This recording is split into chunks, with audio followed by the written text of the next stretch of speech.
그리스도의 부활은 신비입니다. 이것은 우리의 이성으로는 죽은 자가 다시 살아난다라는 이 사실 자체를 이해할 수가 없는 것이죠. 그럼에도 불구하고 부활은 실제입니다. 부활하신 예수 그리스도는 사람의 이성이 가진 그 한계를 무너뜨리고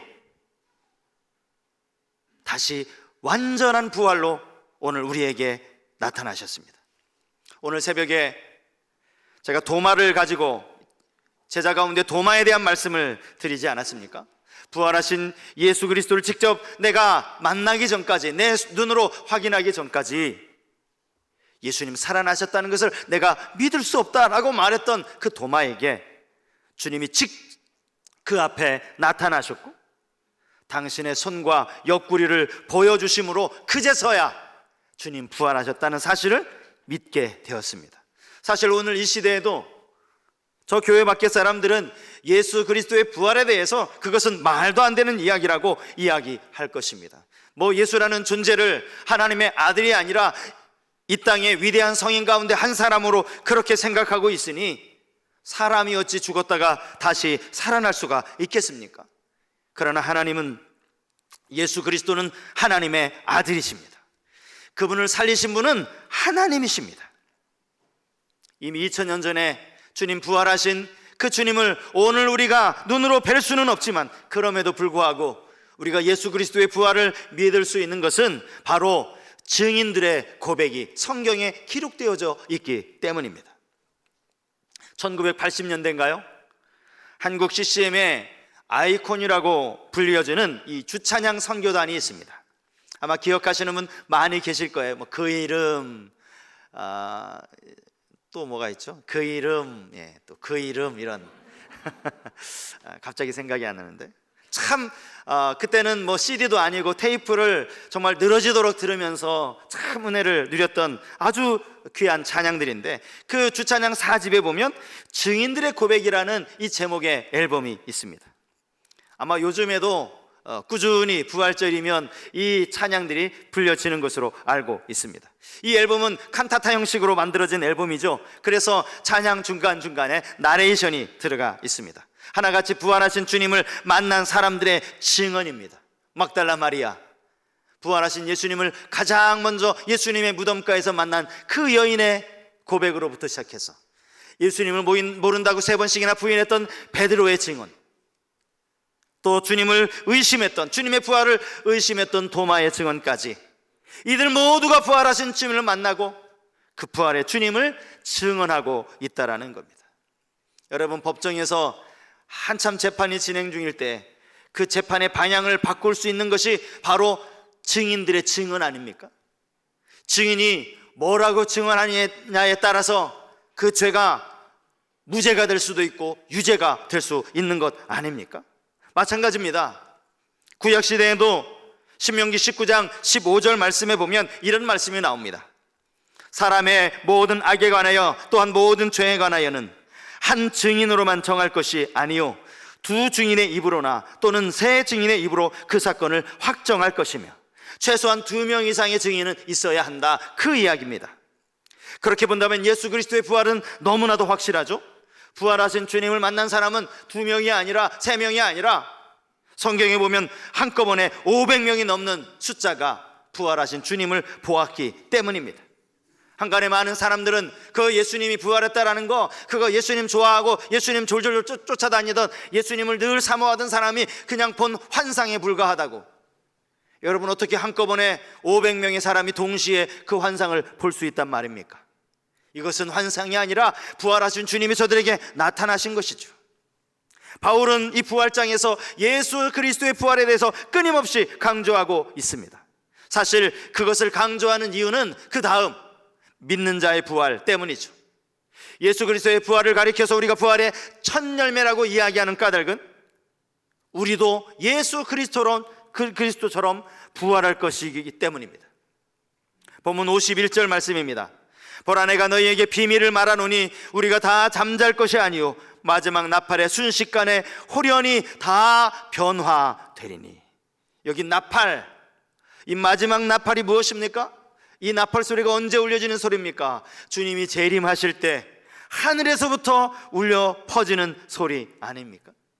데살로니가전서 4장 16절 말씀에 주께서 호령과 천사장의 소리와 하나님의 나팔 소리로 치니 하늘로부터 강림하시리니 그리스도 안에서 죽은 자들이 먼저 일어나고. 우리가 잘 알고 있는 찬송가 가운데 찬송가 180장의 가사가 이렇습니다. 하나님의 나팔 소리 전지 진동할 때에 예수 영광 중에 구름 타시고 천사들을 세계 만국 모든 곳에 보내어 구원받은 성도들을 모으리. 나팔 불 때 나의 이름, 나팔 불 때 나의 이름, 나팔 불 때 나의 이름, 부를 때에 잔치 참여하겠네. 우리 주님 이 땅에 다시 오실 그때에 우리가 그 나팔 소리와 함께 호련히 변화될 것이라고 그렇게 말씀하고 있는 겁니다. 어떻게 변화됩니까? 썩지 아니할 것으로 변화되고 죽지 아니할 것으로 변화됩니다. 우리가 여기서 알 수 있는 분명한 사실이 하나 있어요. 천국에서는 더 이상 우리의 죽음을 맛볼 수 없다는 거예요. 천국에서는 더 이상 죽음이 없고 아픈 일도 없다라는 거예요. 왜냐하면 우리의 몸이 호련히 변화될 것이기 때문이죠. 예수 그리스도의 부활과 믿는 성도의 부활을 가리켜서 바울은 승리라는 단어를 사용하고 있습니다. 부활은 사망에 대한 승리라는 것입니다.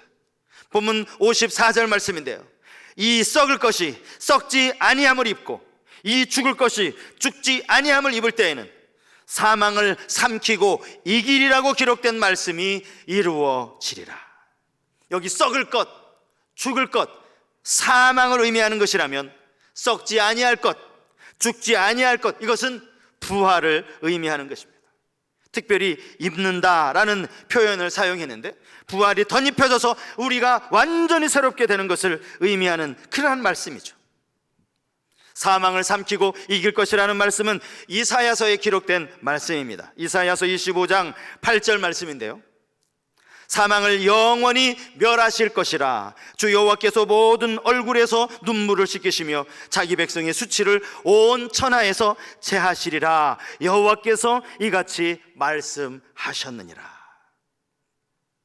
모두가 두려워하는 사망, 어느 누구도 피할 수 없으면서도 끝까지 피하려고 애를 쓰는 그 사망, 부활이야말로 이 사망을 이기는 것이며 사망을 영원히 멸하는 승리라고 말씀하고 있는 거예요. 그래서 이어서 이렇게 말하죠. 사망아, 너의 승리가 어디 있느냐? 사망아, 내가 쏘는 것이 어디 있느냐? 여러분, 이 말이, 바울의 이 말이 여러분은 어떻게 들리십니까? 사망을 향하여서 마치 조롱하는 것처럼 들려지지 않으십니까? 야, 사망, 네가 쏘는 게 뭐야? 사망아, 너의 승리가 뭐야?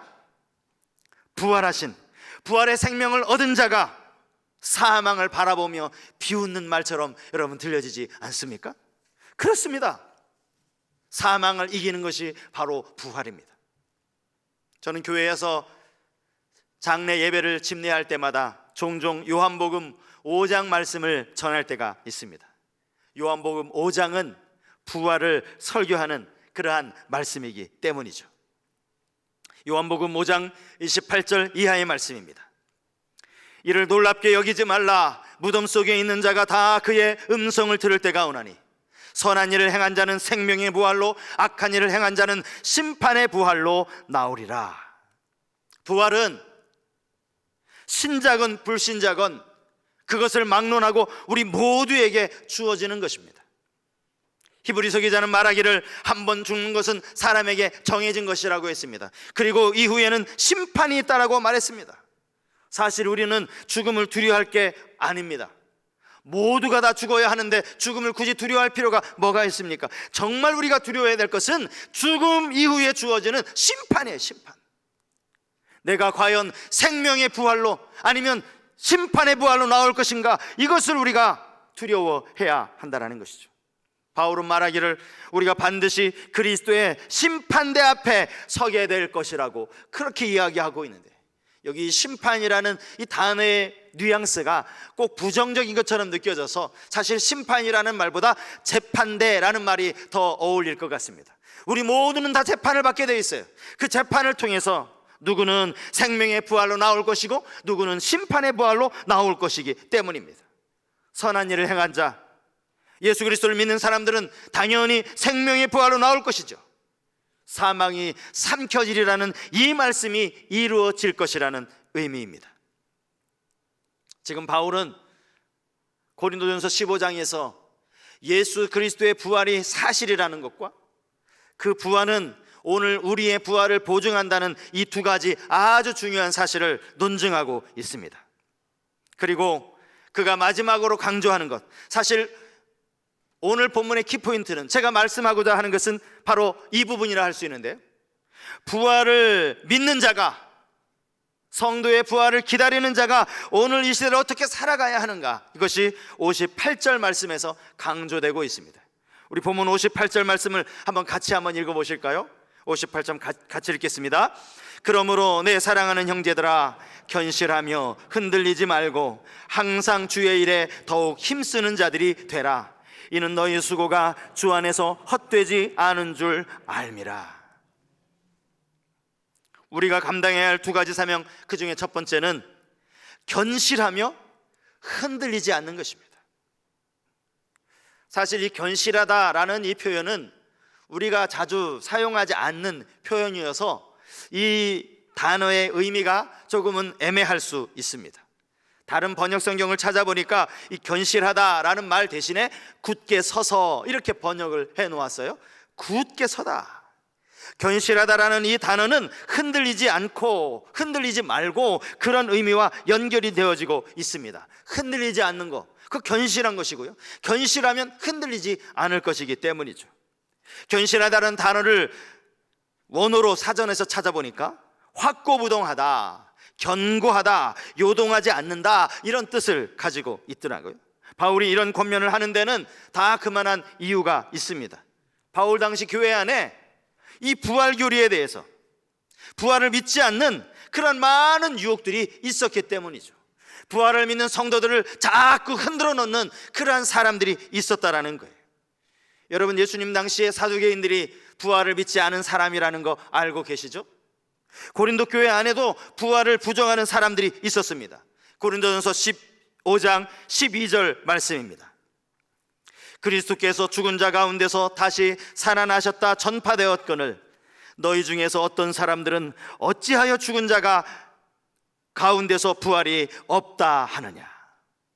죽은 자가 부활이 없다라고 말하는 그런 사람이 있었다라는 것이죠. 어떻게 부활할 수가 있느냐고. 사람이 죽으면 그것으로 끝이지 어떻게 부활이 있겠느냐라고 그렇게 말하는 사람들이 있었다라는 것입니다.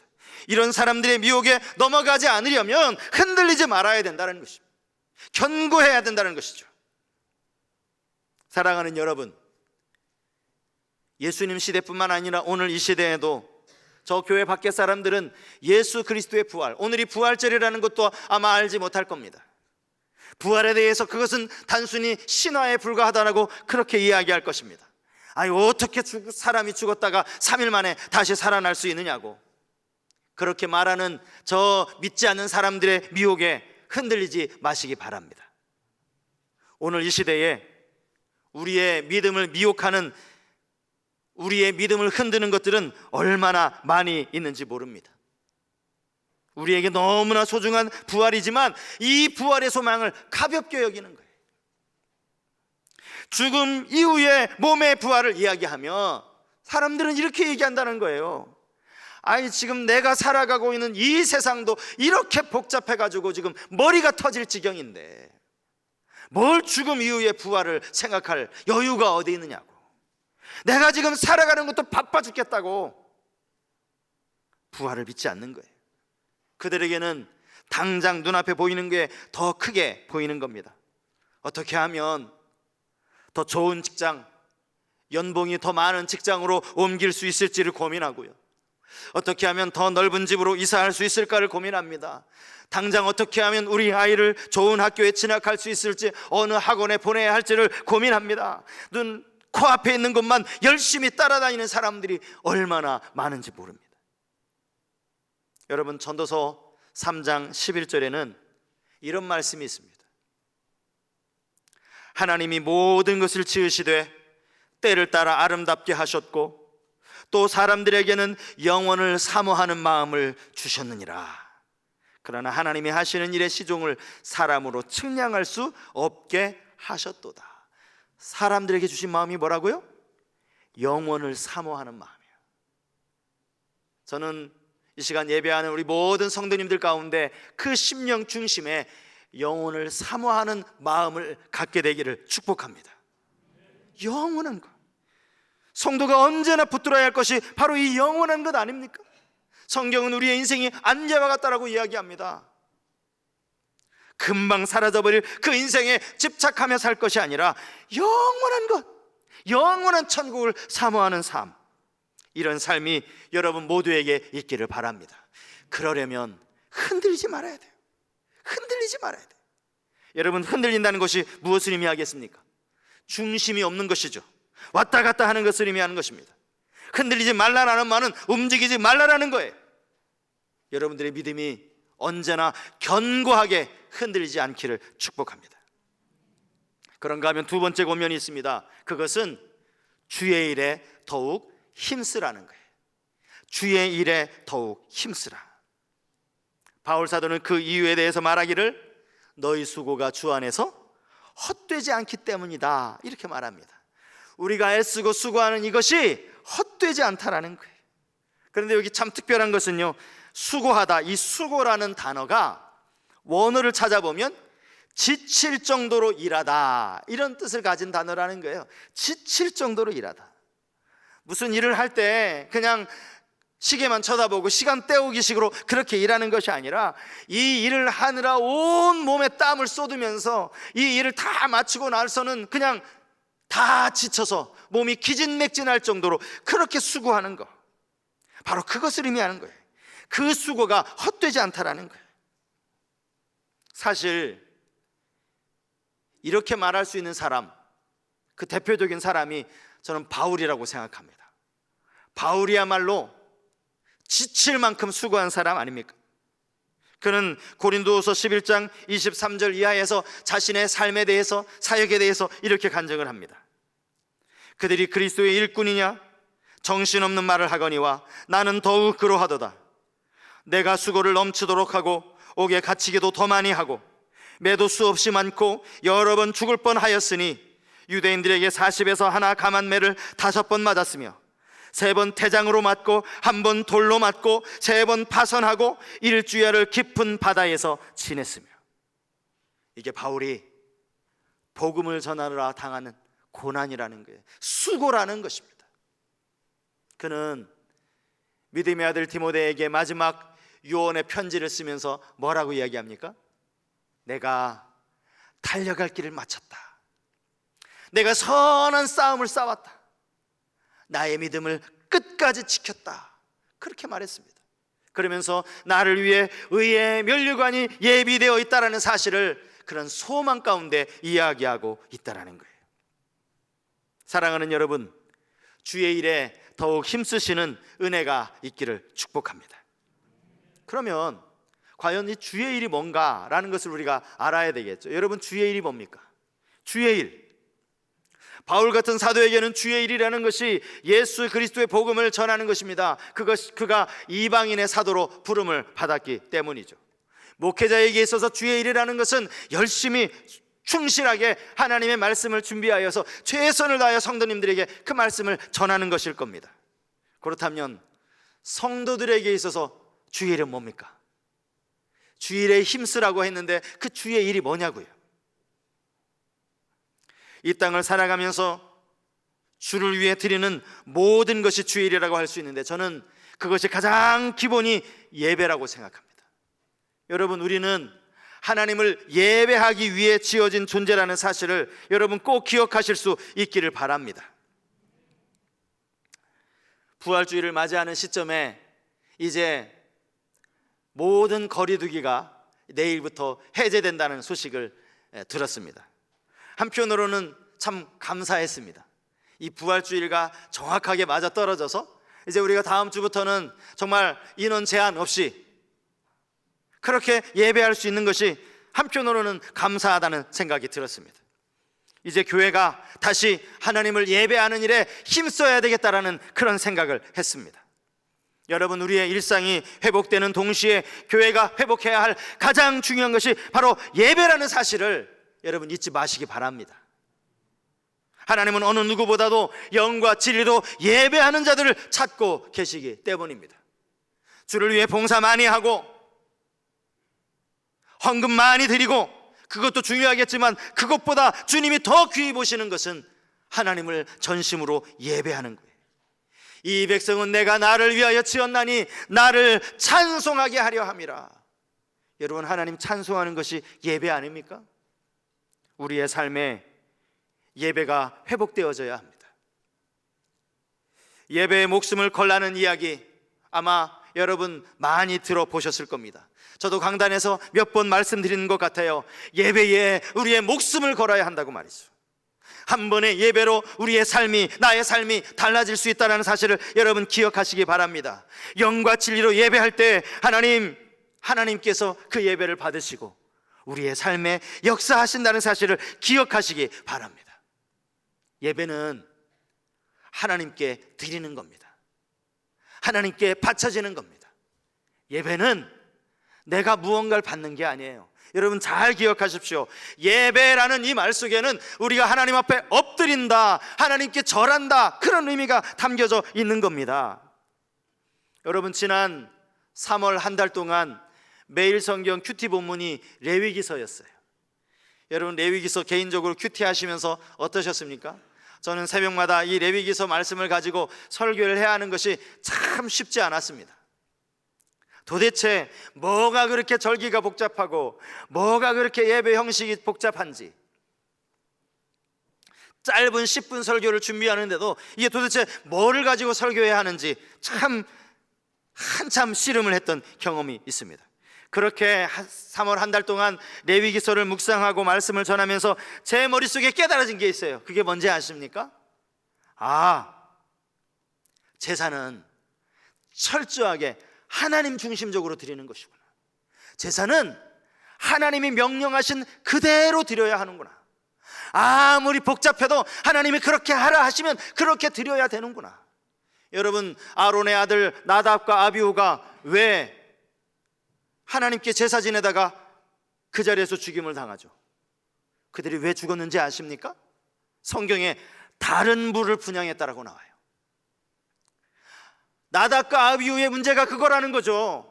하나님이 명하신 규례가 있는데 하나님이 이렇게 드려라, 이 불을 드려라 라고 말씀을 하셨는데 내 생각에 이 불 드리면 어때? 조금 다른 불 드린다고 뭐가 문제가 되겠어? 라고 다른 불을 드리는 바람에 하나님이 심판하셨다는 거예요.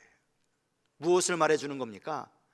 철저하게 하나님 중심으로 제사하는 것을 하나님이 받으신다라는 거예요.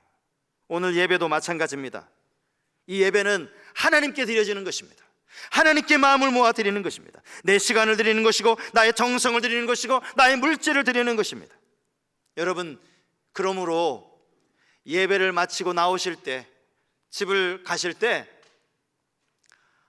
오늘 내가 하나님 앞에 온전한 예배를 드렸나, 여러분 자신을 점검하셔야 됩니다. 오늘 목사님의 기도, 장로님의 기도가 뭐 어떻다느니, 오늘 성가대 찬양이 뭐 이랬다느니, 설교자의 설교가 어떻다느니, 여러분 그것은 예배의 평론가입니다. 우리는 하나님 앞에 예배를 드리는 자입니다. 마음과 정성을 다해서 하나님을 예배 드리는 것, 이것이 주의 일이라는 사실을 여러분 꼭 기억하시면 좋겠습니다. 주의 일은 하나님의 나라와 그의 의를 구하는 것입니다. 하나님을 더욱 열심히 예배하는 것입니다. 주님은 말씀하시기를 하나님께서 보내신 일을 믿는 것이 하나님의 일이라고 했습니다. 우리의 믿음으로 하나님을 예배하는 것이죠. 부활주일에 부활의 첫 열매 되신 예수 그리스도를 따라 오늘 우리도 부활의 소망이 있음을 기억하시기 바랍니다. 우리도 분명히 부활할 거예요. 그리고 그 부활을 믿는 우리가 오늘 이 시대를 살아가면서 어떤 미혹 앞에 흔들리지 않기를 바랍니다. 그리고 주의 일에 힘쓰는, 하나님을 예배하는 일에 힘쓰는, 전심으로 하나님을 예배하는 그러한 우리 모든 성도님들 되실 수 있기를 주님의 이름으로 축복합니다.